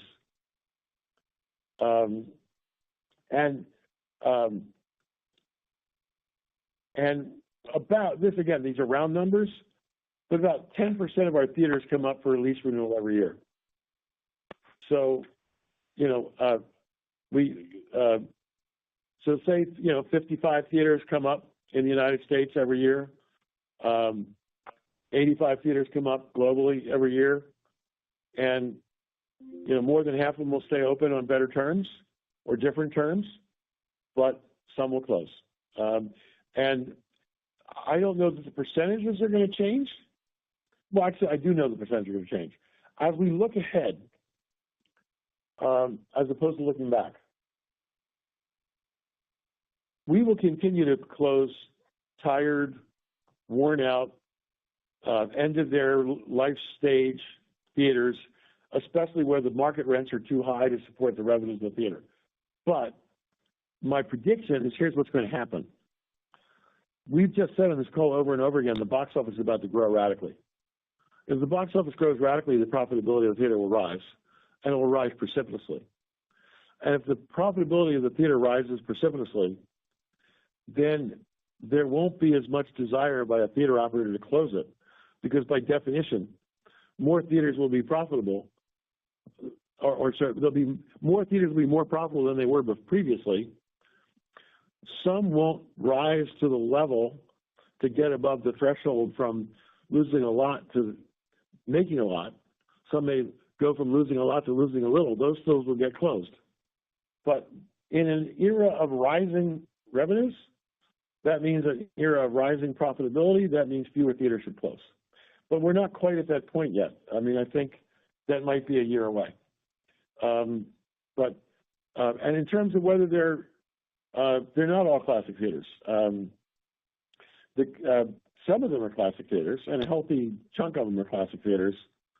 But there are plenty of instances where you've got big theaters where the rents are just out of kilter because somebody signed a contract 10, 15, 20, 25 years ago, took on a theater and agreed to a rent and an escalator clause where it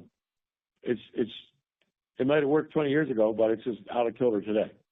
Or similarly, there might be theaters that weren't classic theaters that were in good retail malls, but not great retail malls.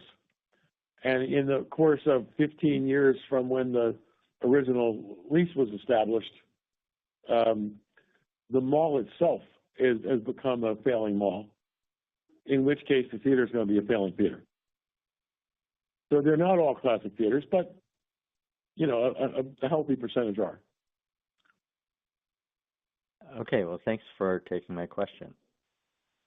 Thank you, Jim. Nice to talk to you again, as always. Same here. Thank you. Our next question comes from the line of Alicia Reese with Wedbush. Please proceed with your question.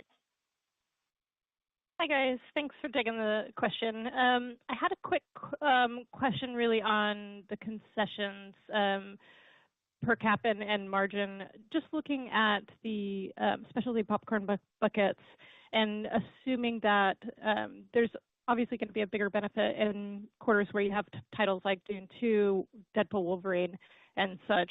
But I'm wondering if what you're seeing there on films like that I do understand that you only offer that in the very early days of the film's release, But are you seeing a larger basket of concessions purchased around that?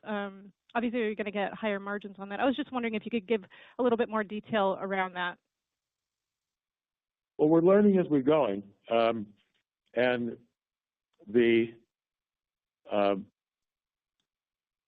built this up from basically $0 to $50 million a year in 30 months, which is pretty good. And we didn't want to get stuck with a lot of excess inventory. So we tended, as a company, our strategy was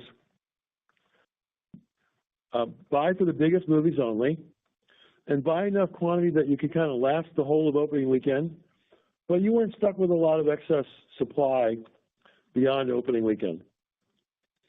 And the first learning is we can do a lot more movie programs than just a few. So when we started this thing, we were doing maybe 6 movies a year, maybe 8, maybe 4, I forget exactly, but it was single digit. And now we're practically doing them every week, almost every week, but certainly twice a month. So I'm guessing we have 30-ish, maybe 40 merchandise programs a year now. And the next thing that we've learned is whether it's because we've trained the consumer to like these things or the consumer just likes these things, they're flying off the shelves. And so the other thing that's happened is to satisfy the full opening weekend demand. We've had to, this is a high quality problem, not a bad problem. We've had to increase how much of the stuff we order. And remember, we order like 8 months in advance because it's often made overseas and shipped to the United States. And so we've had to increase our orders. And it's getting so popular that we might have had 1 movie-themed merchandise item for a film, and now we'll have 3 different merchandise things for a film. And in the case of Deadpool and Wolverine, where we ordered about 50% more than we've ever ordered before, we were sold out by Thursday night around 5 o'clock, which is mind-blowing to us. So one of the learnings is these are very popular. We're going to wind up doing more movies, not fewer. We're going to wind up doing more merchandise items per movie, not fewer. We're going to order larger quantities. We might not be so insistent that we be, sold out at the end of the first weekend. We might be willing to take the risk of ordering enough to last 2 or 3 weekends. Right now, you can only buy this stuff really easily at our theaters. We haven't yet worked this onto the web yet, where people could buy this stuff online. But we went from 0 million to 50 million in 2 years, and I think we could double it again. So I think there's real upside for us. And then some of the merchandise items is sort of geared for commemorative cups for soda purchase, commemorative popcorn tins or tubs for a popcorn purchase. So it may not only drive an incremental sale of the merchandise item, but it might also drive an incremental sale of a $7 Coke or a $10 tub of popcorn, which is also high margin for us. So it's just like it's an all good news story. And our margins on these concession items are similar to normal retail margins. So you know what normal retail margins are. They're 40, 50%, something like that. We haven't disclosed the exact number, but you can guess and estimate. You can probably be pretty close. Yeah, it seems like a good program. Or were you able to get any merchandise around the Olympics? And also, I was wondering what the ticket price was around that, if you're able to share that, or just qualitatively, if it's higher or lower than typical film tickets. We did not get Olympics merchandise. And honestly, I don't know what price we're charging for the Olympics. I never asked. Okay. I was so excited that we landed it. I never asked our head of programming what she's going to charge. I could tell you what every concert movie goes for, though, to the penny. Yeah, if you would. Taylor was 1989 for adults and 1313 for kids. Great. Beyonce was And I had one. Beyonce was $22. I know they. Sorry, go ahead. Thank you. I appreciate the detail. And I just had one last housekeeping item for Sean. I think I heard you say the CapEx for the year was 175 to 225, as you had said before. But did you say 175 to 200? Did that come down, or was that still 225 on the high end? No, it's the same as it was before, 175 to 225, yeah. Excellent. All right. Thanks for your time, guys. Thank you, Lisa. Alicia, if you're still there, the price for, we just pulled up the price for the Olympics. It's $8.99 for adults, $6.69. Oh, great. For. Oh, that's a reasonable price. That'll get people in.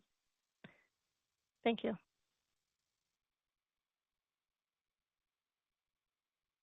So Adam, let's take just two quick questions from our retail shareholders. Yeah, the call is run long, and it is a Friday night. Like for us, it may be a Friday night of summer, but like this is a 24/7 kind of a place. We didn't actually get the debt extension deal done by working Monday to Thursday, 9:30 to 4:30. But it is a Friday night, so we do want to get off the phone and let you guys go home. So let's take a couple of shareholder questions, and then we'll sign off. Great. We'll just take two quick ones here. The first one is about our auditoriums. The question is general. What are the plans to enhance the auditorium experience for the future? What about things like private booths or 4D experiences for our guests?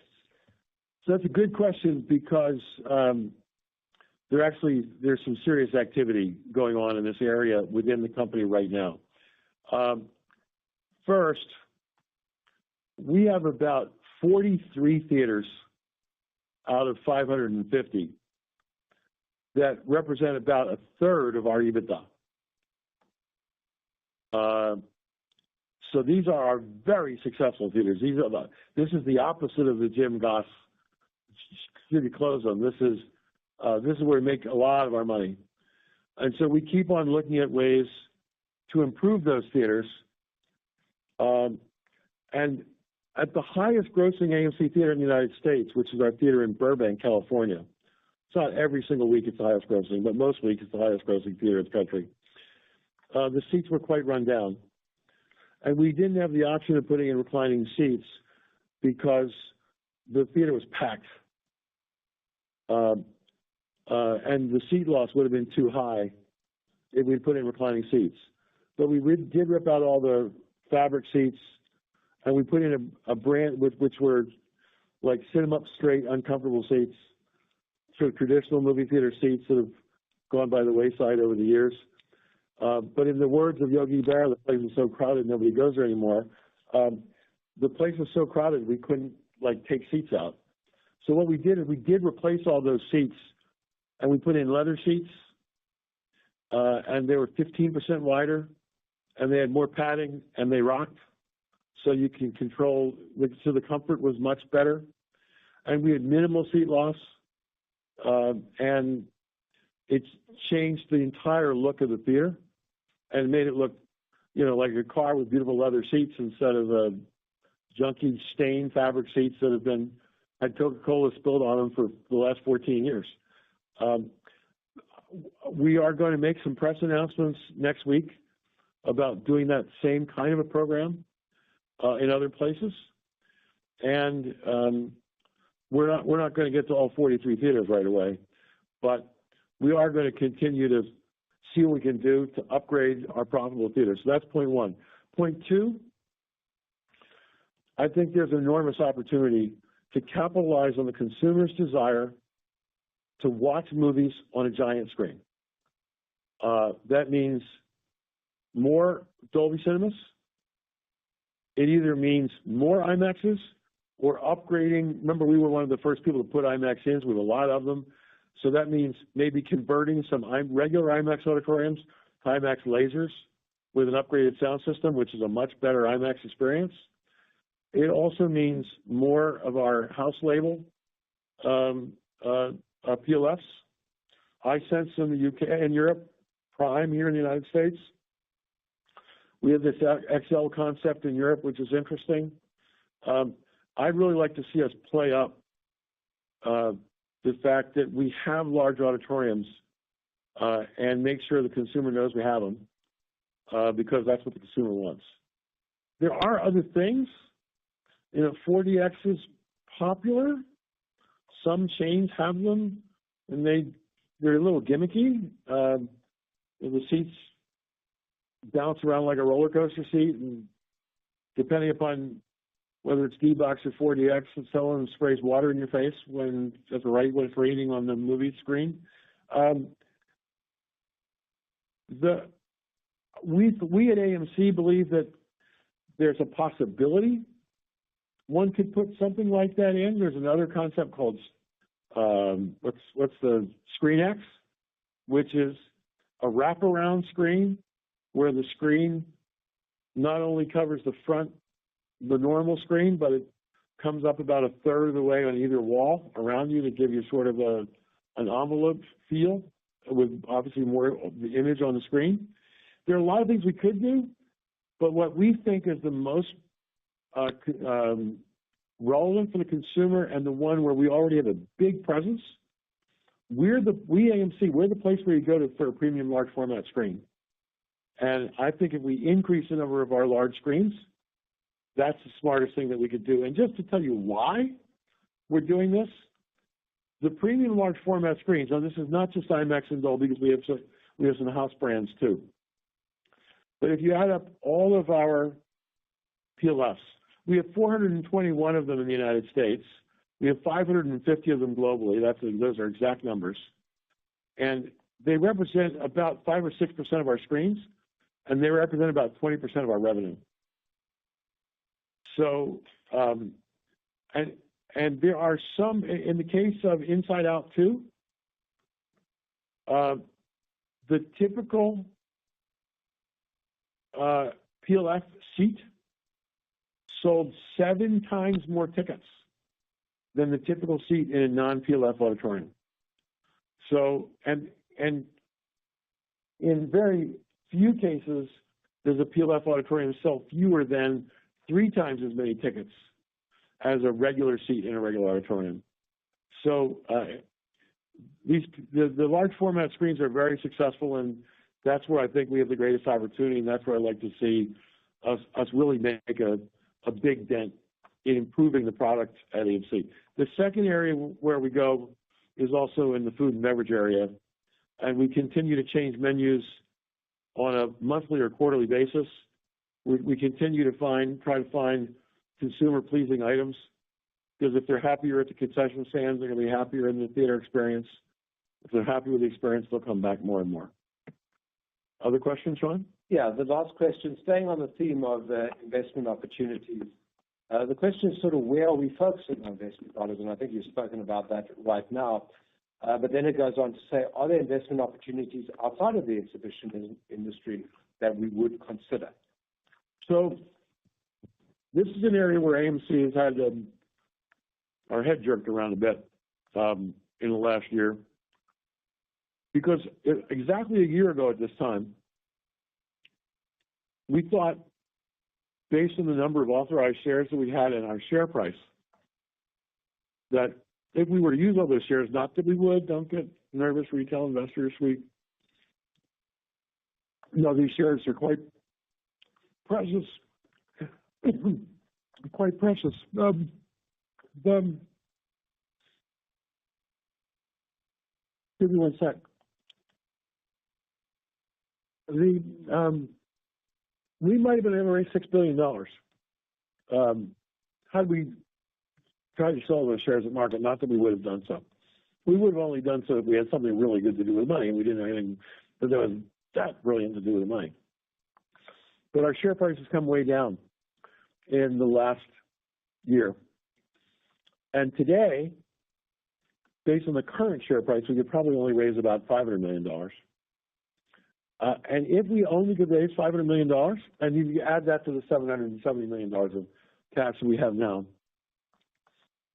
that money needs to be husbanded very carefully to make sure that our liquidity position is strong, that we can bring in debt as we need to bring in debt. We still have about $450 million of debt that is currently due in 25 or 26. Some of that we might be able to push out and extend it, but some of it we might buy back. Some of it we might buy back at a discount. We also need money to invest in growth initiatives inside the business, like more PLF auditoriums, like I just described a few minutes ago. So I think right now, external M&A, if we were to do any, it would only be if we were investing a very small amount of money. $25 million, not $1 billion. And so right now, external M&A is not our highest priority because we think that we should treat these, the cash that we have as precious.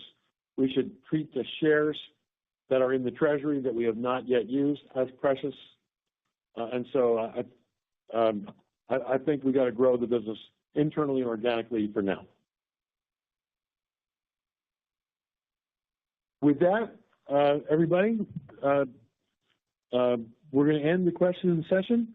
I'd just like to close the call by reminding everybody that the challenging first half of 24, which was impacted by the 2023 strikes, is behind us. It's in the rearview mirror. So now at AMC, we believe we're off to the races. We're highly confident that the box office will be growing in the second half of 24. We're highly confident the box office will be growing in 25. We're highly confident the box office will be growing in 26. And that's good news for us, and that's good news for people who want us to succeed. With that, thank you very much for your time today, and we'll adjourn the call. We appreciate you joining us. This concludes today's teleconference. You may disconnect your lines at this time. Thank you for your participation. Hopefully you guys enjoyed that. And so what I'm probably going to do is just go over my thoughts on the chart real quick. Not necessarily looking at the minute time scale, but looking at the daily time scale. And then I will, add timestamps to this stream after it ends. But I will also release a video on my thoughts on AMC moving forward. It did not gap up over the weekend, which I was hoping it would.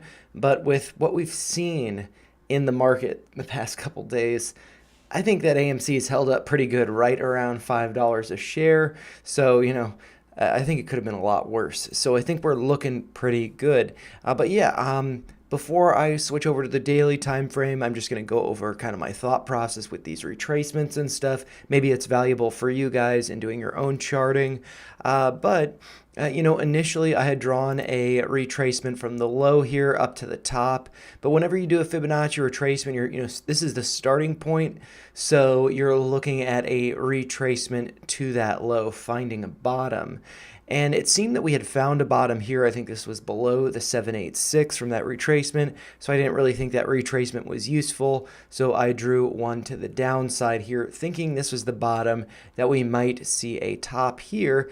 And I was hoping that it would hold the 236 here right around $5 a share, 501, and bounce. We started to see that a little bit, but then it broke down.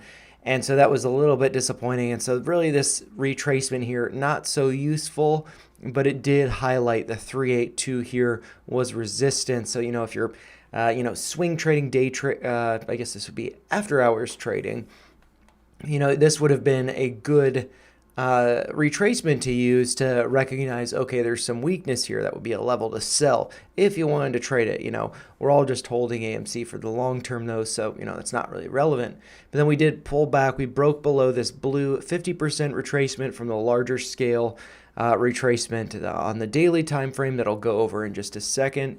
And then we did unfortunately break below this uptrend based on the just before market closed, the low of 493 in that last minute.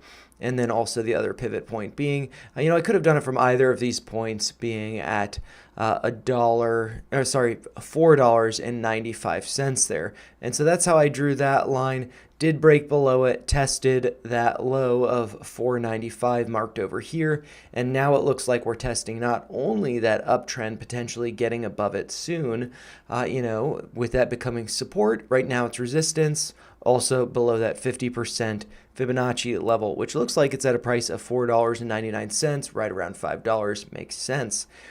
So those are my thoughts on the levels that I drew here, why I drew them. I'm glad we didn't pull back to 493 during the after hours. It's possible we do retest that later though, but because it does clutter the chart, when I look on the daily time frame, these are just going to be, here, I'll show you here.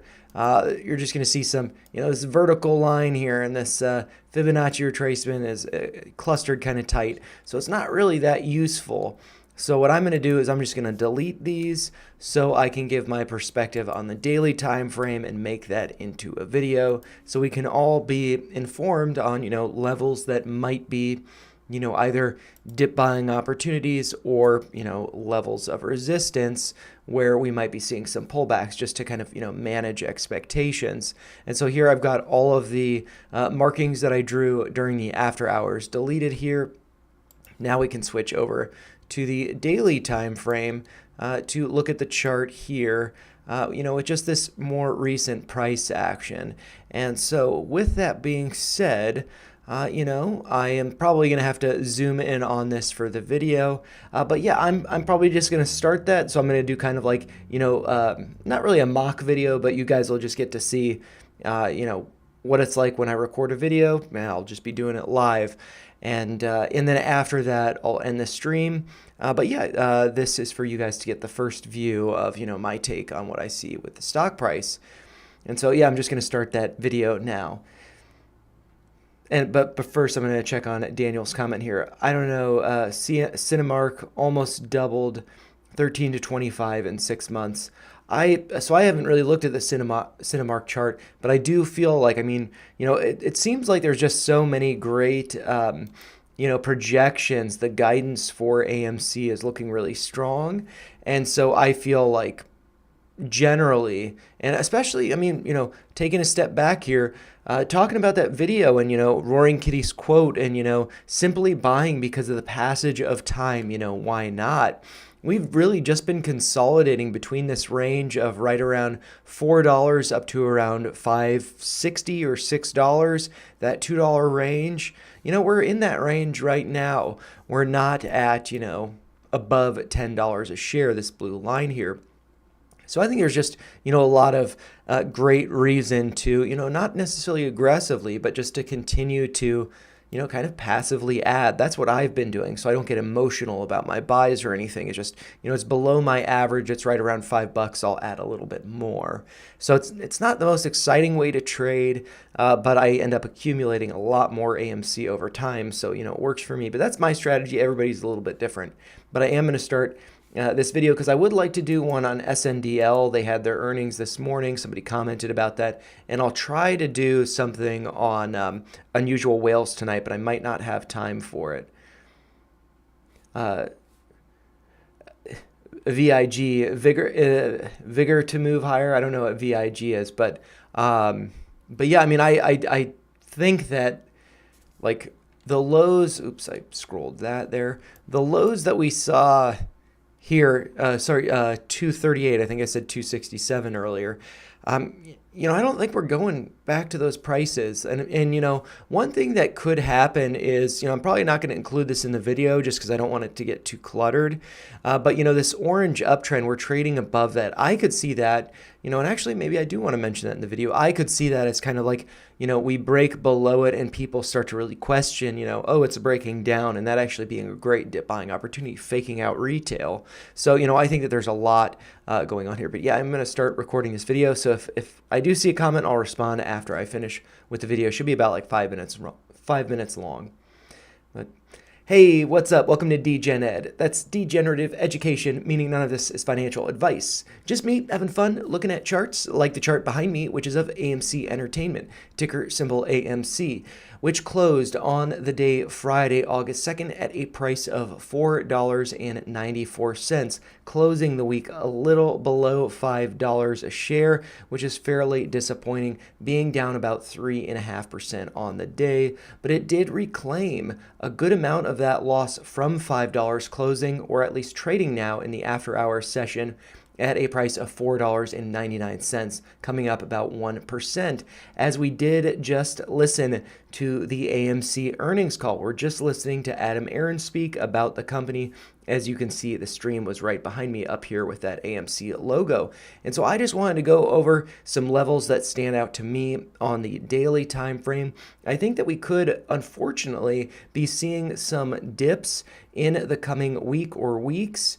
But I think that those dips could correspond with finding some support. I was hoping for a gap up over the weekend following earnings, but, earnings for the second quarter weren't that great. But the projection and really the beginning, or I should say the end of the quarter two earnings, were starting to look pretty good with Deadpool and Wolverine, a lot of more movies coming out in the fall, in the winter.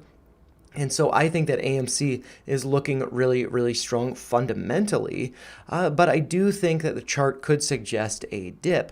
And so that dip is really based on, these Fibonacci retracements that I've drawn in prior videos. And the only levels that I have on, the red, orange, yellow, and green Fibonacci's is the 786 level, because we have retraced to those levels. And so I did, following, this up move, going from the low that was hit on July 24th at a price of $4.54, going up to that high hit on August 1st.